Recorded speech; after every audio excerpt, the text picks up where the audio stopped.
Welcome into episode number 184 of The Voice Behind the Voice. I'm Sean Aronson, the TV and radio broadcaster for the St. Paul Saints, an independent minor league baseball team in the Twin Cities. It's the first time we are speaking in the new year, the new decade, and the first time in a couple of weeks I've recorded an open because, well, as I told you last week, I recorded episodes 182 and 183 at the same time. So just a brief overview of my trip home and what's gone on the last couple of weeks. Nothing overly exciting, so nothing earth-shattering, but did have a chance to go home to California for about 9 days. Spent time with my family, with my friends, the Christmas and Hanukkah holidays with my family. Look, it's just my nieces. I think I've told you this. The adults, we don't get any presents, but I'm pretty sure that a toy store just threw up in my sister's house because my two nieces, 8 years old, 5 years old, got more presents than any small country, I believe. It's funny, like when you get presents as a kid and it's overload and then you want to play with everything and then eventually like 75-80% of those toys die out within a week, right? And you're just playing with a couple of toys. But there is no greater joy, I think, than watching children open their presents, whether it be birthday, holiday, or for no apparent reason whatsoever. So to see the smile on my two nieces' faces as they opened up all their presents was incredible. Had an opportunity to get together with most of my friends, which is really unusual, but I had a chance to get together with most of my friends for a dinner and just kind of hang out and chat, which was a great time. And really, for the most part, took it easy. Went out a couple of nights, did an interview, which you're about to hear while I was out there, and then came back into town on the 30th of December. Came into a snowstorm, which is not always pleasant to fly back to in terms of the delays and trying to get a driver from the airport to going back home, which was a cluster in itself. But overall, it's been a great last couple of weeks. And now we turn our attention here. It turns to January.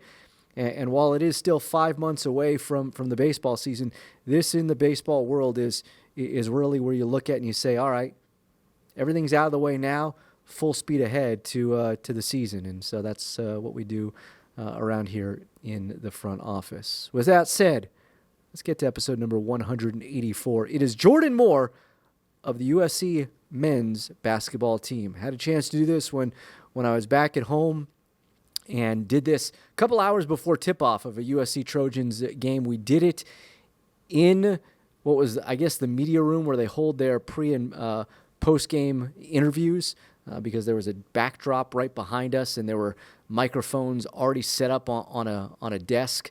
But Jordan and I just found a room and sat down and did this chat about an hour long. And great kid, young kid. I guess anyone that's younger than me, I say is a young kid. But just really getting his feet wet in the play-by-play side of things on a major Division I level. But he's done a ton of stuff.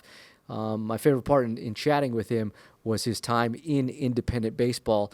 In what is known as the Golden Baseball League, which I'm not sure maybe still around in some form or fashion, but it is not the strongest of independent leagues, and so we talk about his time there. If you have not subscribed to the podcast, you can do so wherever you get your podcast. Then be sure to rate us and follow us on social media, Twitter @TheVoiceBTV, Facebook, facebook.com/TheVoiceBTV, and you can always email me, thevoicebtv@gmail.com. All right, let's get to it. Episode number 184 with Jordan Moore of the USC Trojans men's basketball team. JW, had a chance to listen to your D1 debut with the Gophers. Great job. Roll the open. In minor league baseball, they sit right next to the PA guy and right next to the radio guy, and usually there's somebody that has 15 other jobs. And that night, I think there were 4 or 5 errors that ultimately the the pitcher, Rick Courier, the team was the Long Beach Armada that he was throwing for, and they kept kicking ground balls, and there were multiple occasions where the scorer ruled it a hit, and people, were coming up to the press box and threatening like physical violence on the official scorer.